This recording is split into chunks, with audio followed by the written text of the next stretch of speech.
ሰላም ወደዚህ የታሪክ ማብራሪያ እንኳን በደህና መጣችሁ። ዛሬ ከቅኝ ግዛት በፊት በነበረው የደቡብ እስያ ታሪክ ውስጥ እጅግ አስደናቂ ወደሆነ እና ለ300 ዓመታት ወደ ዘለቀው ታሪካዊ ምርመራ ይዘናቸው እንገባለን። ስለ አፍሪካውያን በህንድ ውቅያኖስ ዙሪያ የነበራቸውን ታሪክ ስናስብ አብዛኛውን ጊዜ የተዛባ ምስል ነው የሚመጣው። ዛሬ ግን እውነተኛውን ምስል አብረን እንመለከታለን። እንግዲህ ቀጥታ ወደ ጉዳዩ እንግባ። እሺ፣ በመጀመሪያ ይህንን መሰረታዊ ጥያቄ እናንሳ። ሀበሻዎች ወይንም በምዕራብ ህንድ ሲዲዎች እየተባሉ የሚጠሩት አፍሪካውያን በእርግጥ የቅኝ ግዛት ታሪክ ጸሐፊዎች እንደሚሉት ተራ ቅጥረኛ ወታደሮች ብቻ ነበሩ ወይስ ከዚያ የዘለለ ታሪክ አላቸው? ይህ ማብራሪያ ይህንን ትልቅ የቅኝ ግዛት የፈጠራ ታሪክ የሚፈታተን ይሆናል። የዛሬ የትኩረት አቅጣጫዎቻችን እነዚህ ናቸው።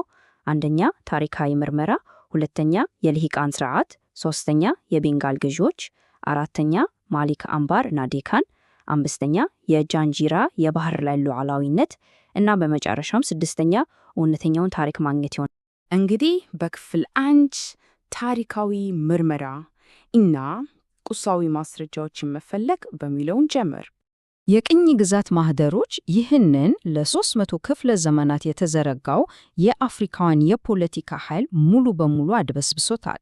ስለዚህ እውነተኛውን መረጃ ለመመርመር የዚያን ዘመን ዜና መዋዕሎች፣ ሳንቲሞች እና የአስተዳደር መዝገቦች እንደ ዋና እና ተጨባጭ የመረጃ ምንጭ አድርገን እንጠቀማለን።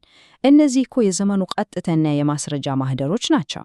ወደ ክፍል 2 ስናልፍ የልሂቃን ስርዓት፣ ማህበራዊ ቴክኖሎጂን መፍታት። እዚህ ጋር በጣም ያስደነቀው ነገር ምንድን ነው? ይህ የማምሉክ ወይም የጉላም ተቋም ዝም ብሎ እንደ ባርነት ስርዓት ሳይሆን እጅግ የረቀቀ ማህበራዊ ቴክኖሎጂ ተደርጎ መቅረቡ ነው። ይህ ስርዓት ግለሰቦችን ለማስገበር ሳይሆን የመንግስትን አስተዳደር ለማጠናከር ሆነ ተብሎ የተነደፈ ብልህ ስትራቴጂ ነበር።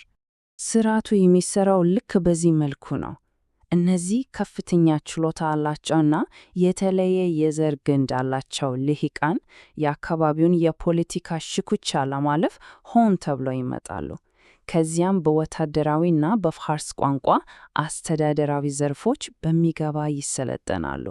በመጨረሻም ለመንግስት ማዕከል ፍጹም ታማኝ ስለሚሆኑ ከፍተኛ የአስተዳደርና የፖለቲካ ስልጣን ይሰጣቸዋል። አስገራሚ አካሄድ ነው አይደል? ክፍል 3 የቤንጋል ገዦች ቀደምት ቁሳዊ ማስረጃዎች። ለምሳሌ ይህን የብር ሳንቲም ወይም ታንካ ብንወስድ ዝም ብሎ ተራ ማስረጃ አይደለም።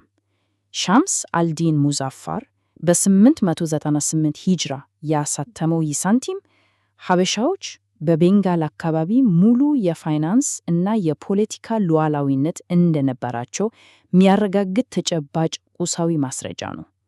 ይህም ተራ ቁጥረኛ ወታደሮች ነበሩ የሚለውን የቆየ ትርክት ሙሉ በሙሉ ውድቅ ያደርጋል። ከሳንቲሞቹ በተጨማሪ በጋውር የሚገኙ የከተማ ፍርስራሾች እና የህንፃ ቅርሶች እንዲሁም በአዲና መስጂድ የነበረው የቤተ መንግስት ድጋፍ ሀበሻዎች እውነተኛ የፖለቲካ ስልጣን እንደነበራቸው እና ሀገር ያስተዳድሩ እንደነበር ይበልጥ ያረጋግጣሉ። ይህ እኮ የዳበረ ስልጣን ምልክት ነው። ክፍል 4 ማሊክ አምባር እና ዴካን ታላቁ ስትራቴጂስት። እንግዲህ እዚህ ጋር ዋናው ነጥብ ምንድን ነው? ይህ ጥቅስ የተወሰደው ከተቀናቃኙ የሙጋል ግዛት መሪ ከሆነው ከጃሃንጊር ማስታወሻ ላይ ነው። አስቡት፣ ትልቁ ጠላቱ እንኳን አስፈሪ ተቀናቃኝ ብሎ መመስከሩ ማሊክ አምባር ምን ያህል ኃያል እንደነበረ እና የሙጋልን መስፋፋት እንዴት በጽናት እንደተጋፈጠ የሚያሳይ ቀጥተኛ ማረጋገጫ ነው። የማሊክ አምባር እውነተኛ የአስተዳደር ብቃት አስደናቂ ነበር። የደፈጣ ውጊያ ስልጠኖችን መንደፍ ብቻ ሳይሆን የፋይናንስ ማሻሻያዎችን አድርጓል፣ ጠንካራ ጦር ገንብቷል፣ እንዲሁም የራሱን ደጋፊዎች በዙፋን ላይ በማስቀመጥ የንጉሥ አንጋሽነት ሚና ተጫውቷል። በእውነትም ታላቅ ስትራቴጂስት ነበር። ክፍል 5 የጃንጂራ የባህር ላይ ሉዓላዊነት፣ የ3 ክፍለ ዘመናት ጽናት። ይህን ደግሞ ሌላኛው አስገራሚ ታሪክ ነው። ከ1618 ጀምሮ እስከ 1948 ድረስ ጃንጂራ ቀጣይነት ያለው የባህር ላይ መንግስት ነበረች። የሚያሳየው እጅግ ከፍተኛ የሆኑ የውጭ ጫናዎችን ተቋቁሞ ከብሪቲሽ ኮምፓኒያ ጋር ሳይቀር የዲፕሎማሲ ስምምነቶችን ያደርጉ የነበሩ ሉዓላዊ አፍሪካውያን መሪዎች እንደነበሩ ነው። የሙጋል የማራታና የብሪቲሽ ግዛቶች የችን የደሴት ምሽግ ለመቆጣጠር በተደጋጋሚ ቢሞክሩም የሲዲ መሪዎች ግን የባህር ላይ ዲፕሎማሲያቸውን እና ፍጹም የሆነ የባህር ላይ የበላይነታቸውን አስጠብቀው መቀጠል ችለዋል። ይህን ያህል ግዙፍ ኃይሎች መቋቋም መቻል በእርግጥም የፖለቲካና የወታደራዊ ብቃት ጥግ ነው። በመጨረሻም ክፍል 6 እውነተኛውን ታሪክ ማግኘት፣ በማህደሮች ውስጥ የተደበቀቀው እውነት። ስለዚህ የዚህ ሁሉ ትንታኔ ትልቁ ቁም ነገር የቅኝ ግዛትን ትርክት ከተጨባጩ እውነታ ጋር ማነጻጸር ነው።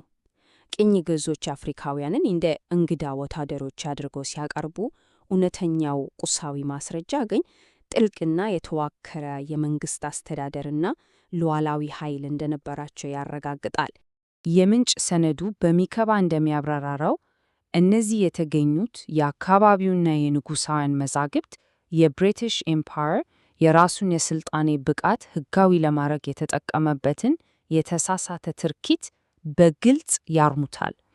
እነዚህ ታሪካዊ ማስረጃዎች የሚነግሩን አፍሪካውያን የፖለቲካ ስልጣን ቁልፍ ተዋናዮች እንደነበሩ ነው። ይህንን አስገራሚ ትንታኔ የበለጠም ለመመርመር ለምትፈልጉ አንድ በጣም የሚያስደስት ዜና አለን። አዲሱ የሳማኤል መድረክ ይፋ ሆኗል። ወደ www.samael.inc በመሄድ የዕለታዊ ፖድካስት ማህደሮችን በሙሉ ማግኘት ይቻላል። በተጨማሪም ለተለያዩ ፕሮጀክቶች ብርሃን የሚፈነጥቁ ዝግጁ የሆኑ ሪፖርቶችና የምርምር ሰነዶችን ማውረድ ትችላላችሁ። ይህንን ታሪካዊ ማብራሪያ በድምፅ ይዞ መንቀሳቀስ ከተፈለገ ሳማኤልን በሁሉም ዋና ዋና የፖድካስት መተግበሪያዎች ላይ ማግኘት ይቻላል። ስፖቲፋይ፣ አፕል ፖድካስት፣ አማዞን ሚውዚክ፣ ካስትሮ፣ ፖድቢን እንዲሁም ኦዲብል ላይ እንገኛለን። በመጨረሻም ይህን ሐሳብ አብረን እንየው። የዛሬው ማብራሪያ እንደሚያሳየው ይህንን የ300 ዓመታት የአፍሪካውያን የመንግስት አስተዳደር ታሪክ ወደ ጎን መተው የቅኝ ግዛትን የተዘባ ታሪክ እንድንቀበል አድርጎናል። ይህን እውነት ከተረዳን በማህበሮች ውስጥ የተደበቁ ሌሎች እውነቶችንም መጠየቅ እና የራሳችንን ታሪካዊ ምርመራ መቀጠል ይኖርብናል። አብራችሁን ስለነበራችሁ ከልብ እናመሰግናለን።